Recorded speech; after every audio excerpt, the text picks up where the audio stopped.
So this is always an almost perverse pleasure for me, getting to pick the brains of John Skipper, head of Meadowlark Media, former president of ESPN, and David Samson, former president of the Marlins, who you know and hate and love potentially by now, for all of the insights and the shamelessness he has when it comes to his insights into how it really works. And so thank you both for being here as per usual. Thanks for that intro, Pablo. Thank you. Thank you for that intro. It's hard not to... It's hard not to feel a little like Dan when I introduce David Samson. But I want to start with John, David, because we have a topic at the top of a rundown here. It's a loaded rundown, but the topic makes me think of John immediately because John Skipper is the man who helped redraw by hand, it felt like, the map of college football, all of these conferences when he was at ESPN. And so now we're dealing with the Pac-12. And the Pac-12 is not the Pac-12. It is the Pac-9, I believe. They're the one party left at this dance, right? The nightclub lights have come up. Everyone's looking for a media rights partner, and everyone is pointing at how lonely the Pac-12 is, John. And so the Big 12 has taken Colorado. There are domino effects to come, reportedly. And now there's news that Apple might be the solution to the Pac-12's problems. So when you see this story and you get that headline, Apple might save the Pac-12, give us your version of their state of the union. I actually think they have a different potential savior. I will preface that by saying I am a North Carolinian. I went to the University of North Carolina. I did do the deal that the ACC currently has to do their network and to be at ESPN. If I was looking at that dance floor and saw the Pac-8 across the dance floor, I think the ACC should walk across that dance floor and ask the Pac-12, Pac-8 to dance. And that is to create the first 24-team super conference, the Atlantic Pacific Conference. It would allow the 8 teams that are left, Stanford, Cal, Washington, Washington State, Oregon State, Arizona State, to stay together as a unit. They could also play in their region, but you could create some great rivalries from East Coast to West Coast in football and basketball. They become part of the ACC network. So the distributors, and I understand that their pay television model is declining, but there still is billions of dollars in that model. Those states, California, Washington, Oregon, and Arizona, would become part of the footprint of the ACC network.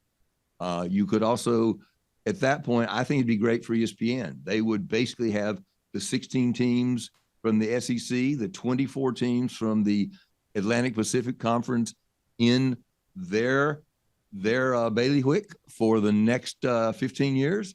That would be 40 teams who would have the greatest impact on how the Power 5 conferences are going to act, perform, play, where they're going to play, et cetera, et cetera. Who would be in charge of that combined conference in your mind? When you're asking them to dance, are they dancing for free? Are they getting a seat at the table? Is this like the LIV PGA Tour where LIV loses its power? How's that working in your mind? The commissioner of the ACC currently would be in charge of the Atlantic Pacific Conference. And by the way, this is not in anybody's mind right now that I know of other than mine. No. But I don't think Apple solves their problem. It may be a good solution for them, and they're going to jump and follow the MLS model and say, "Oh, we have all the same benefits they do." It's the last refuge of a dancer with no partner. Well, David, on the Apple thing, right? Let's drill into that for a second, because lay out for us what the economics of being the Pac-12 look like right now. Why everyone's laughing, why Apple is both an indictment and in some ways a compliment. When MLS did the deal with Apple for streaming, the way the big leagues looked at that is, oh, they had no other choice. And MLS looked at it as saying, no, this is now our ticket to the big boys table. We're going to start with this Apple deal, and we are going to show our might. So my problem with the Apple deal from the Pac-9 standpoint, are we calling it Pac-9? I don't even know. Like the Big Ten has, what, 40 teams or 10 teams or 8 teams? I don't know what to call the conferences anymore. But I'm going to call it the Pac-12. Neither do I. Just because that's how I remember it. By the way, you're pointing out a problem, which is all they're doing is making a muddle and a mess here, right? At this point, somebody should take out a white sheet of paper, pick 64 teams, put them into 4 conferences of 16 teams apiece, and go. And quit calling them the Pac-12, the Big Ten, Big 12, The ACC is the only one that's named without having to figure out how many teams are in it. But at the same time, David, they are neither Pacific nor Atlantic anymore either. So there are all and these it issues. sounds like yes. John's politics in a way, that he just wants to do 64 divided by 4 and everyone lives happily ever after. When we tried that within our league, actually, with realignment in baseball, the problem you have with what you're saying and why I don't think it's going to happen so quickly is you're asking the Pac-12 to give up its power and to basically get eaten. It's not even a merger. It would get bought almost by the ACC. And so then what, are you going to have Jim Phillips run both as becoming the most important and powerful commissioner in all of college sports? I don't think any of the other conferences have that in mind or have that in mind.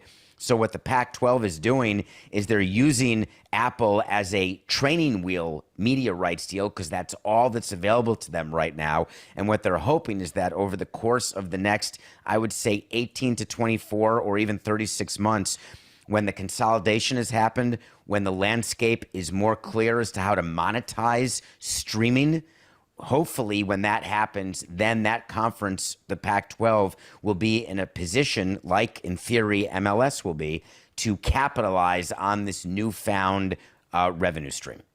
But a conference is just a collection of schools that play competitions against each other. So who cares if there are 4 or 5 or 6 or 7 or 8 of these? What matters is what is the collection of teams you're with? What leverage does that collection of teams have? And what's the reason for that to exist? The only reason for the Pac-8 to exist is because it's traditionally existed.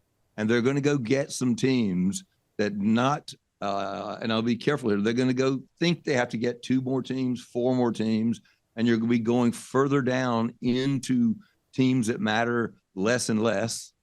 Since I didn't name any names, I didn't offend anybody. But what's the point of that? I mean, why not create the most powerful conference in the country?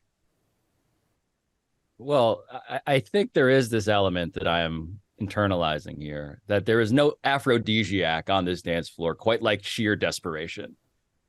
And I want to now understand, though, why is Apple assessing the dance floor and saying the Pac-12, that's for us? What's your sense of why the tech giant is in on this? From what I can tell, Apple wants to get into sports, but they don't want really to produce games. So I'm assuming they're going to kind of do the same deal they did with MLS. They're getting good economic deals, right? They are the MLS deal. I think the MLS deal was a very good deal for the MLS, but Apple didn't pay a lot of money out of pocket. They're going to pay more money if it works. Everybody's always wanted to do that. Yeah, we'll pay you based on ratings. We'll pay you based on how well the games perform. Apple kind of got that deal, and they're looking at the same thing here. I think your point about the greatest aphrodisiac on the dance floor is accurate. Right now, the Pac 8, 9, 10, 11, 12 doesn't really have a lot of other choices, and George Kliavkoff is doing the best he can to create a choice. I cannot believe how scary it is to think about the possible correlation between broadcast revenue and actual people who would pay for it. Yes. No, David, that's the headline that John just snuck in there, is that, wait a minute, now we're doing deals based on performance as opposed to some guarantee on the front end. That is going to impact player salaries. That's going to impact the entire economic model of sports, the value of sports teams. I don't think we're giving that enough shrift here when we're talking about the way that streaming could end up being. And you talk about what Apple's doing. If they're actually going to pay prices that are only related to revenue, that's a problem. I believe, John, that's not a model that you love that model, wouldn't you? I hate that model. I would. I think that Apple is smartly pivoting a slightly different way than everybody else now and how they're going to pay them. And they do hold the promise of, oh, it's the future, it's streaming, oh, we're international, we can do subscriptions, we can geo-target. I mean, they can do a lot of things, but they're doing that to take advantage of some associations that need to find a partner. When you were doing ACC, you said that you don't care if what do you need conferences for? When you were putting that deal together, you were dealing with people who represented that conference, right? Yeah, no. And I didn't make the point that conferences didn't matter. I made the point they are associations of schools that play athletic competitions against each other, and you have to make the smartest decision for what your collection of schools can do. And the Pac-8, I think, is just stubbornly trying to stick to, we need to exist because we've always existed. I don't think they're capitulating by joining a larger coalition of teams. I thought you said you'd rip up the entire current conference model, put 64 teams in 4 conferences, and have it at 16 teams per conference. Well, that's what I would do if I was starting from a white sheet of paper and didn't have these former associations, didn't have the current mess they're having. They're getting further away from that rather than closer. The point of that, David, is really to suggest that the big schools don't want to be with the little schools. They don't want to be governed by the NCAA anymore.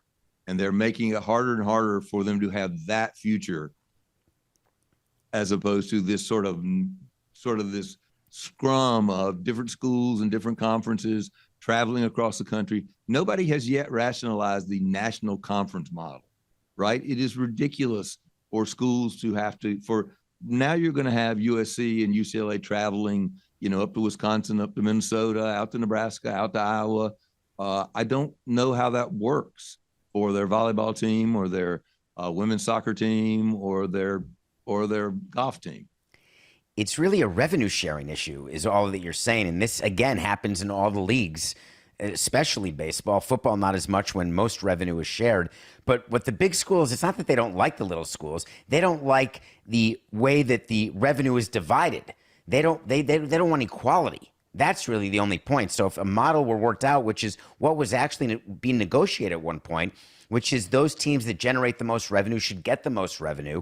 When you were negotiating the ACC deal, you actually didn't care, did you, which schools got what of what you were paying? Well, only because of my experience with the Big 12, where Texas got more money and Oklahoma got more money. It creates so much tension, so much enmity between the schools. I actually like the equal share model. Well, how much of this then is about the politics and the ego, right? Again, I'm torturing this dance club metaphor, but everything you guys are saying reminds me of it. That there's a pride, John, there's a pride in the Big 12 poaching a Power 5 school like Colorado. They get to say, we're going out with another Power 5, romantic partner. And I feels like this is as much about sense of self as it is about some sort of long-term vision for macroeconomic sustainability. Exactly accurate. It's as Samuel Jackson said, I think in Pulp Fiction, it's pride fucking with your mind. They think that they have to have their own association. They don't.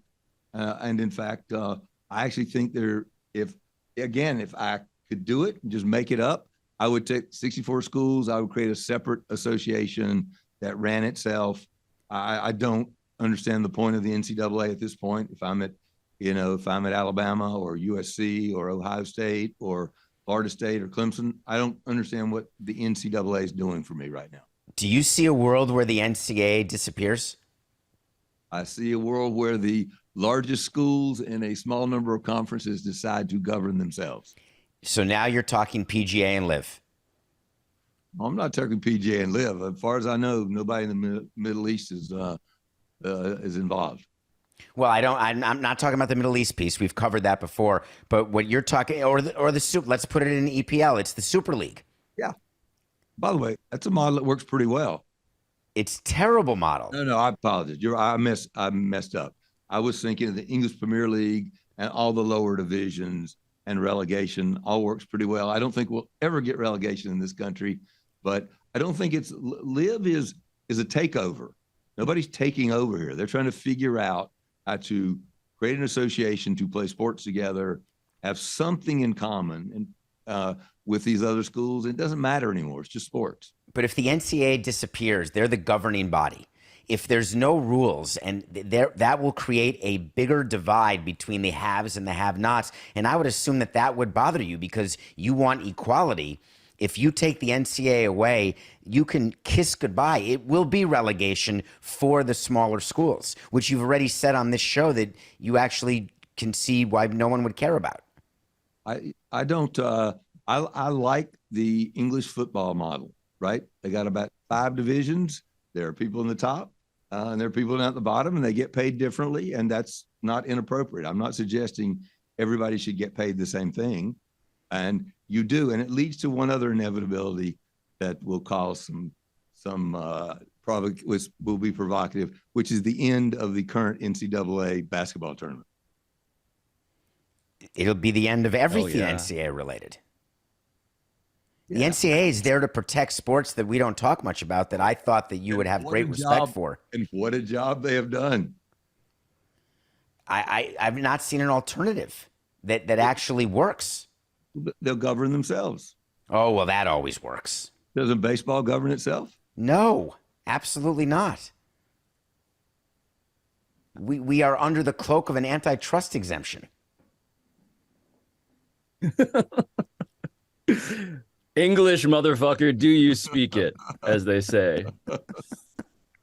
But look, I want to bring in the other aspect of this story, which is that there's a new dance partner potentially sort of creeping into the room. And I talk about the CW, of course, which I knew growing up as the WE, the WB, excuse me, and UPN, and the acronyms were all confusing to me.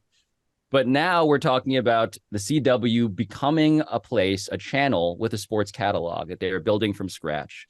And they started with LIV Golf.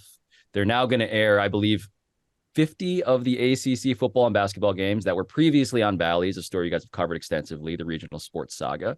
John, what do you make of the CW as a new entrant at a time when chaos seems to be the lay of the land? I think it's just more confirmation that the most valuable content for any party right now trying to maintain their position as a traditional broadcaster or in pay TV or a new technology company looking to get into sports. Sports is the most valuable content, and CW is trying to get a little piece of that. I don't know that it's going to make any difference, and I would assume that all they're doing at some point is setting themselves up for a sale, and that these sports assets will be valued by whoever buys them. You agree with that, David? I'm disappointed if that's the case, because what I really was hoping CW would be an actual competitor for leagues to use to try to extract more rights fees. But if they're just lining up to do what Apple is doing, which are deals that make sense for Apple, that is a negative for leagues and valuations of teams. Well, they did a big deal with NASCAR. I mean, that's real money. I think it was 115 million for the Xfinity series. That would play into what you were hoping for, David. Another competitor, another party at the table. It would. I think, isn't the Xfinity, Pablo, is that the minor league series? Yeah, I think it's the Friday night, right? Or no, Saturday. Well, it's a secondary race, right? Yeah, it's the secondary team. Yep. So I'm more focused on the major league side of where the payments are and what CW is doing and where my hope is, and they're not there now. I find the deals they're doing now is not even dipping their toe. It's sort of looking at the water before they dip their toe in, and before too long, what I would want CW to do in order to be another competitor in this space is to do what Apple was doing, because once you do a deal with baseball the way Apple did, or do a deal with MLS the way Apple did, now you're in the game. It's not LIV Golf, it's not the Xfinity series, no disrespect to that. But until then, I can't view them any other way. Yeah, but you can't. David, MLS would not have done the exact same deal they did with Apple with CW. The perception of who CW is. Apple, you're making a deal with the most valuable company in the world, it's the future, technology. You're making a deal with CW. You're making it brings you nothing, no brand value, no.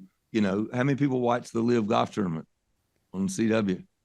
I think that there are bigger issues there. I don't have the CW as the one when the lights get on at the end of the dance floor, the people look and say, "Oh, I'd rather just go home." I'm not sure that that's the position that CW has. Well, the CW, for the record, is paying $115 million per year for 7 years. That's not nothing in this framework that we've described. It's not nothing. In fact, said it wasn't nothing. I made a different point, which was Apple has the status to get people to say yes to a very different kind of deal. The CW does not have the status to say, we'll pay you based on performance. So Apple takes advantage of its status and makes below market deals. It's sounding sort of like what you did with ESPN then. You take advantage of the position you have to make deals that are more profitable for you and better for you than for the leagues. Isn't it your job as the head of a company to take advantage of your position to make advantageous deals? Every single day. But isn't there another giant distinction, though, that we're kind of eliding, which is that the CW is a television channel. Apple is a streaming service, right? And so when we talk about metrics and talk about performance-based payments and all of this, like it feels like we're also talking about a difference in kind, not just in leverage. I have to assume that streaming is part of their deals. And you're right, I've not seen that, but it has to be. There has to be an app that is being contemplated by CW. Having just linear over-the-air television anywhere, that doesn't seem like the future in any way. No, and it's not. And by the way, most of the major pay television channels have had a streaming app, which allow people to watch on their phones and their computers for 15 to 20 years. So I'm sure CW has the same thing. Well, I think the question of us knowing for sure whether CW has the same thing or just presuming it because it's logical is sort of what I'm speaking to, which is the primacy of being a tech-first streaming company versus somebody that's backdooring their way into the future. And so one larger question, though, as I'm trying to like sort all of this in my mind, right? When it comes to what fans are going to watch and how that's going to be different, we talked about, is the NCAA tournament going to go away? Like, is that a function?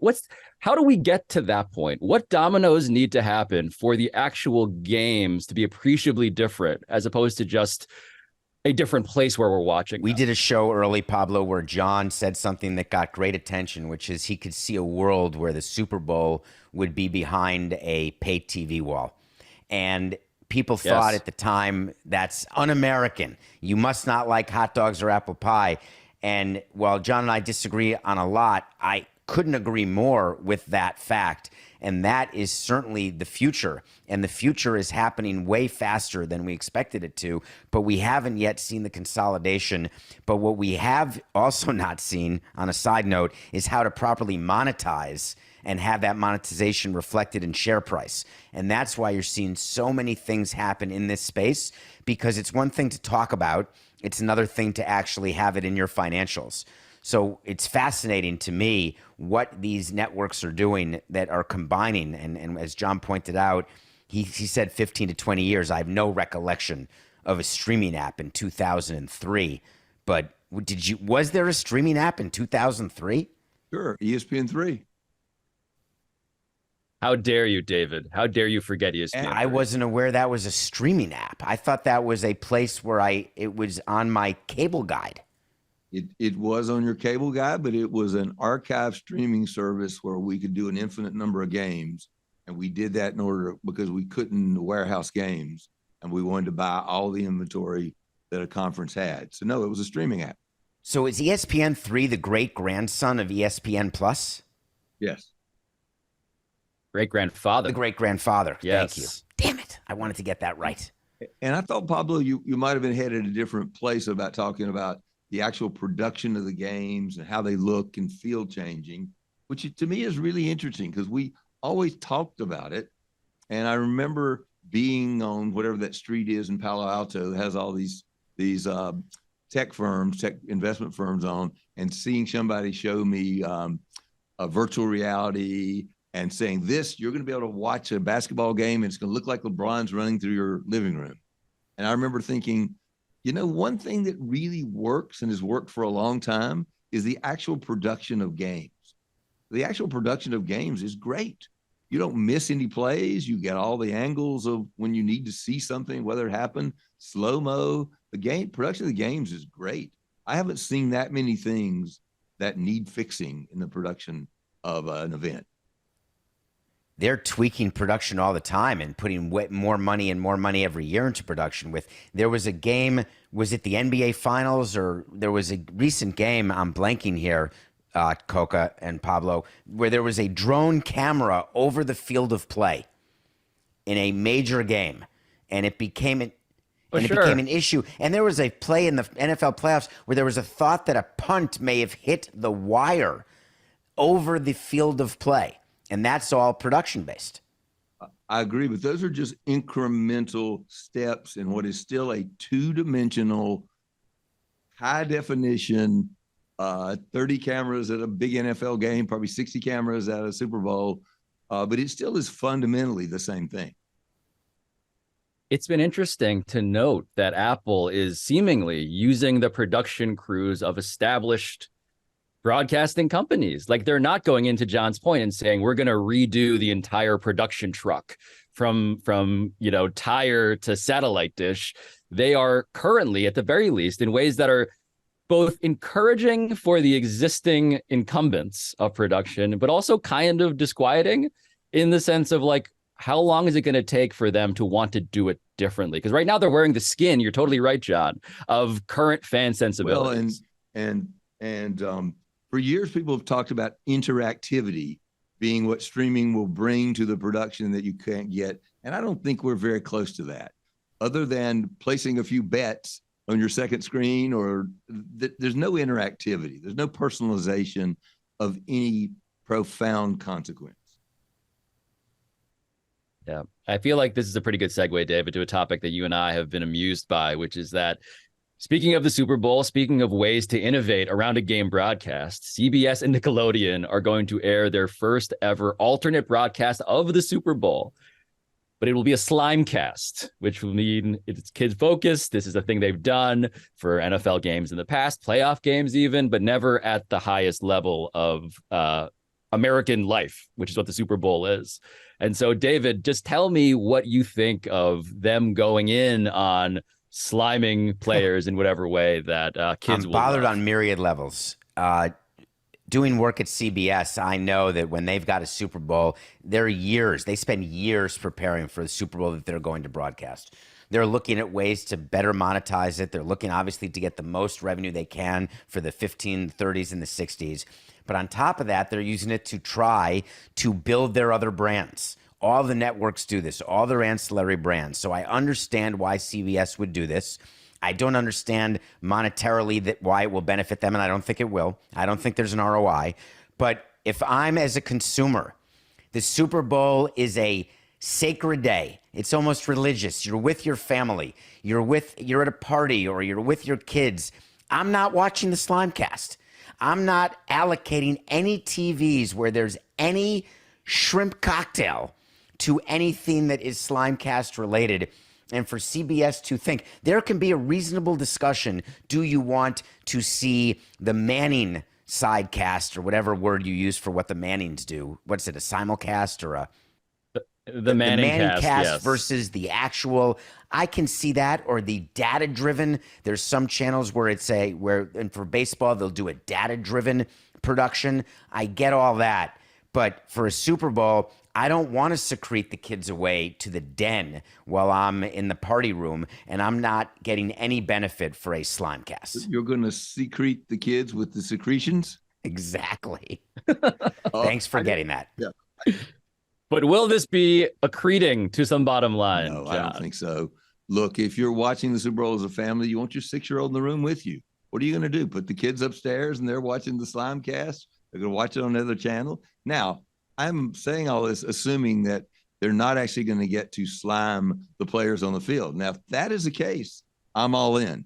I'd like to see a 3rd and 10, one of the $35 million a year guys in the booth, and suddenly, wham, there's slime all over Aaron Rodgers of the New York Jets in the Super Bowl finally.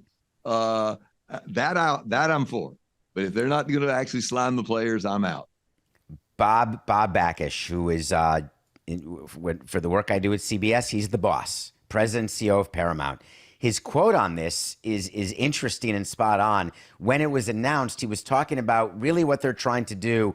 He said, quote, to unlock the value of the league through the demonstrated power of our multi-platform portfolio, CBS, Paramount, and Nickelodeon. He basically said the quiet part out loud. This is not about adding value or making more kids watch or having families make a difficult decision. This is explaining to shareholders what your bid is when you want to be the rights holder to the NFL, when you are paying billions and billions of dollars, getting the Super Bowl not every year, but only occasionally. Where do you possibly measure ROI? And what they're going to argue to their board and to their shareholders is what Bob said. Look at the attention that we're getting Nickelodeon. There's going to be a conversion rate. And my argument to Bob, were he to be on this show, is show me that conversion rate. Where are you monetizing Nickelodeon by promoting it as a SlimeCast during the Super Bowl? And he has to have an answer or else he wouldn't be doing this. Unlocking the demonstrated power of anything is, I believe, what you say when you're about to fire the Death Star into an unwitting planet. And you're desperate, because using those adjectives, you're doing that in a statement when you're saying to yourself, wow, we really spent a lot of money on this and we're putting a lot of resources into the Super Bowl. We have to come out with so many bells and whistles that all of the clamoring and all of the noise will take the focus away from the reality. But let me pose a question that I have thought about that I think has tracked with just what worries me about sports consumption, as I am now 37 years old and no longer a kid, closer to David Samson grandparent that he wants to be. What? I am curious about whether kids, David, you said you want to be a grandpa. Who said that? I feel like this because I am watching trend lines emerge in youth that say that they're not as into sports, right? In a macro way as my generation is. And so we've talked about the cynicism we have around the media aspect of this. What do you really get from an ROI perspective? But is there actually a sensitivity and anxiety about selling sports to kids? John, I'll just give you 2 minutes, and I'd like you to answer that from your perspective, because from my perspective, that's all we do is figure out how to lower the demographic of our fans. That you just sit around and talk about that. Every business does, because otherwise your customers die. And then so does your business. So this isn't just unique to sports. Everybody's trying to figure out how to get young kids. And the theory, I guess, John, is if people watch the Slime broadcast, they'll all of a sudden graduate to watching the actual broadcast and become buyers and engagers with the NFL and with CBS and their other networks and platforms. Yeah, I just don't think that's the way it works. I think you said it better before, which is if I want to get a 6-year-old to start getting interested in watching football, they want to be in the big boy room, the big girl room, with the other people having fun and eating guacamole and chips and hopefully not drinking too much beer. But I don't think this is going to convert people. They'll be converted by being with the cool older people watching the game. Yeah, so there's a little bit of the pink hat phenomenon here, where we're trying to cater to a demographic by doing the signals of what we think that demographic likes. They might just want to just sit with the adults at the adult table. I saw at least 25 presentations when I was at ESPN for Sports Center for Kids. And my answer always was, the Sports Center we make works for kids. They want to watch the big show. They don't want to have a little, it's why Sports Illustrated for Kids never worked, right? Kids didn't want to read a dumbed down, simplified version of basketball and baseball and football and hockey and soccer. They didn't want to. So it never worked. I was given a Sports Illustrated for Kids subscription for my bar mitzvah, and I wanted to trade it in for the regular Sports Illustrated subscription, except the Sports Illustrated for Kids would come with cutout cards that were perforated that you could unperforate and keep them. So what I would do is I would take those, but then I would read and engage with the Sports Illustrated that my father had. It is completely unsurprising to know that David Samson, child, tried to figure out how do I monetize this issue of Sports Illustrated for Kids before moving on to the real thing. I actually wrote for Sports Illustrated for Kids when I was an intern at Sports Illustrated, and I wish I had a more optimistic case for the content that I was making at that point. But I'd like to use that as a segue to the content I used to make for John at ESPN. Because, John, the headlines around ESPN now are seemingly existential. And there is talk of a minority stake in the company being sold, whether leagues themselves are in that. This dovetails completely with you and David's running conversation, long predating me, about ESPN being spun off, ESPN selling a subscription. to an on-demand streaming service, which would come with prices that are quite different from the way that the monetization of ESPN goes now. What is your sense of ESPN, specifically in the lens of selling a minority stake? I think selling a minority stake is just a tactic to try to increase your valuation and solve some of the problems you have right now. And Walt Disney Company has a lot of debt. ESPN still generates a lot of cash. And I still believe that the entirety of ESPN will not be spun off and sold, because I think it's still a valuable asset. And in a subscription world, sports is going to ultimately end up being very important. So I don't know why you would get rid of the most powerful sports brand. So I think they want to keep it, probably get some cash in house to drive the stock up and drive the debt down. But David understands some of this better, much of this better than I do. David, what do you think about that? Well, think about what Disney did. They started when Bob started Iger with the silos. He created the three different silos, and then we got into a discussion about what could be the future of any of those individual silos. Could they be spun off, the amusement parks, and then ESPN as the big silo? What Bob Iger did by announcing this is he started the ball rolling, and that becomes an avalanche, because when you're meeting with strategic partners, and he said it in a way that was interesting. It's a strategic partnership, like it's a limited partnership. We're not looking to give up control. All negotiations with LPs, none of them are about control until you start raising the price and asking for more money and giving away a greater percentage. Then control comes into the conversation. And what often happens is there's a pathway to control.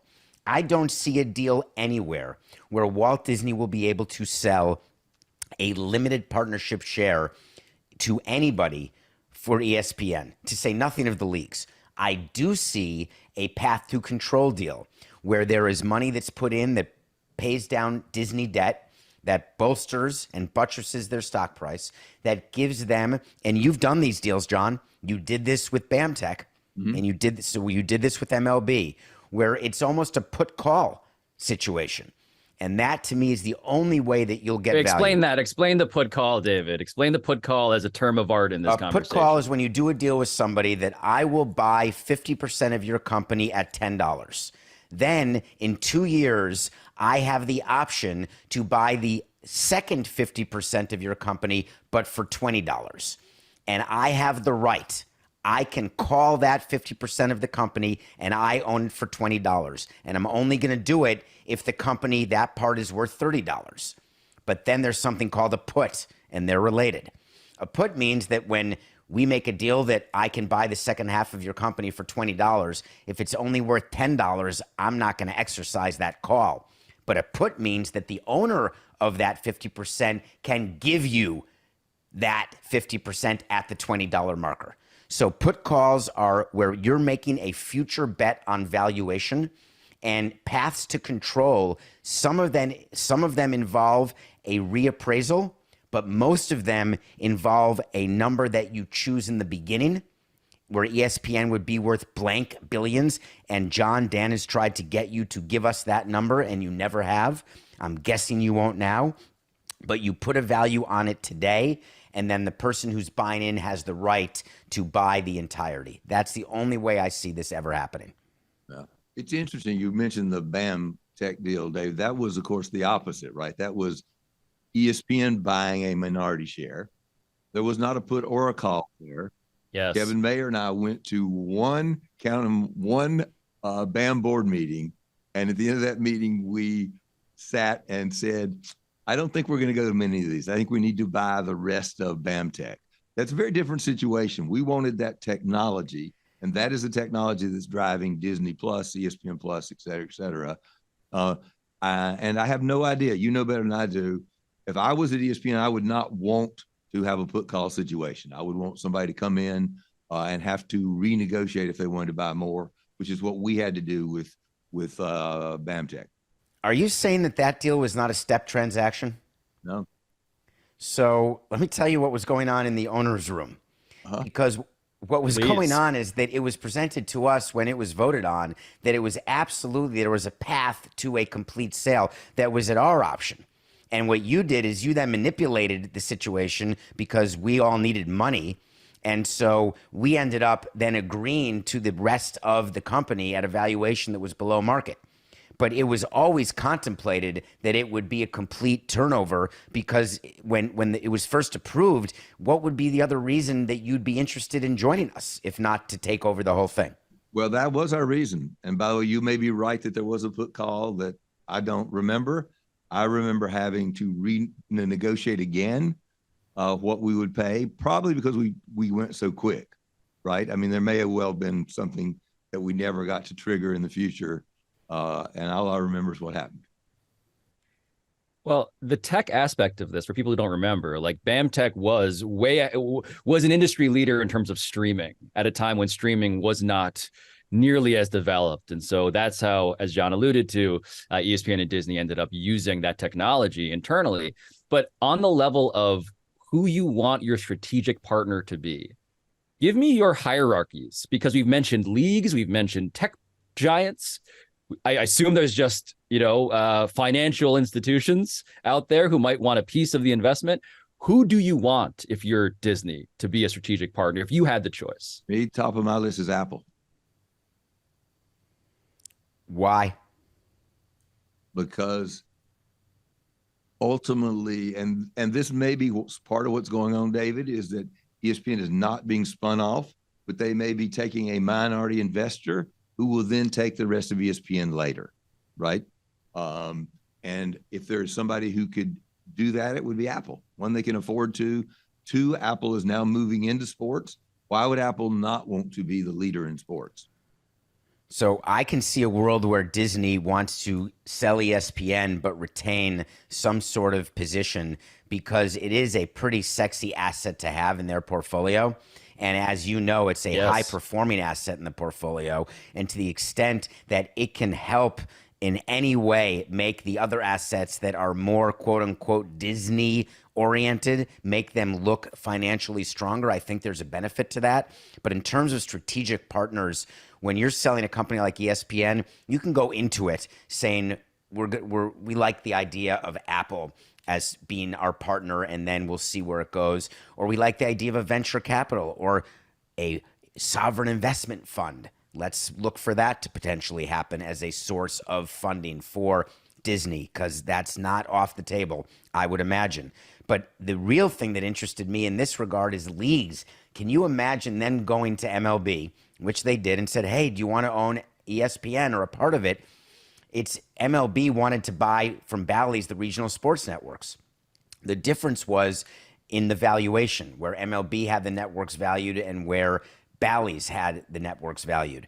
With ESPN, MLB is building its own network, as opposed to NFL, where I think NFL Network is nothing compared to MLB Network and MLB.com. And I think the same thing about the NBA, having nothing to do with my past. So I don't see MLB as a partner here, because they're comfortable where they are in this space.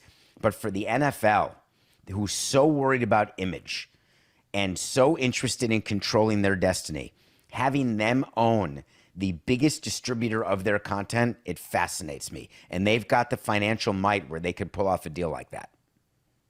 I do know that there was sentiment in the NFL that they made a mistake early on when they did the deal with ESPN and not get some equity in the company. It's the belief at the NFL that they drove the value of ESPN and didn't get any of that. Now, the problem now is, I don't know that it's going to drive great upward value. Right? They're making, if the NFL was to do it, they're making the deal at the wrong time. They're making the deal when ESPN, right? Well, what is the wrong time? Are you like, you just bought, there's a franchise that just sold the Washington Commanders for $6.05 billion. Is that a bad investment because is that the top of the market? Or do you believe that the franchise valuations will continue to go up? I believe franchise valuations will continue to go up. Then there's no bad time. Well, this is a question that I have. My casual layman's question is, John, I've heard you refer quite persuasively to the business model of ESPN during your tenure as the greatest business model in the history of media. And I don't have a good number two. I buy it. So my question is whether the leagues on some level, by putting money into ESPN are hoping to prop up said business model, because the alternative, we've talked about performance-based live rights deals, right? With tech companies. I just wonder, is there any of that here, wanting to keep alive the buyer that they have enjoyed because of the business model that buyer had until recently? I don't think so. I don't think that's their motivation here, but I just don't think it's the motivation here.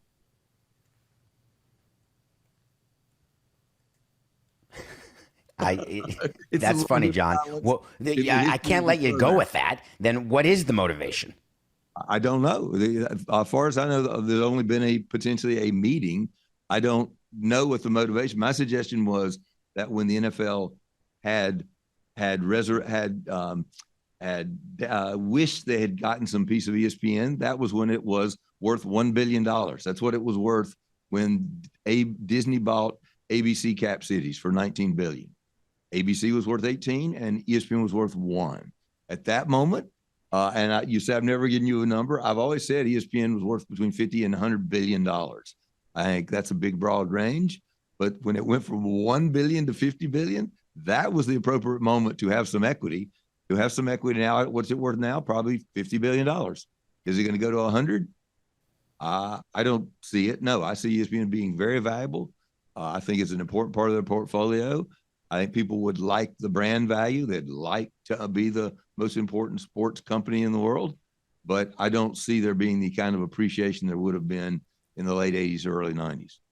As long as they've got live sports and as long as they also have a production arm that does the unscripted that they do, I see their value continuing to rise. But I don't see at the end of the day any of the sports leagues stepping up at a valuation number that Disney board would be comfortable in doing a deal. So I don't think the leagues are going to end up being buyers, but it will not stop them from kicking the tires.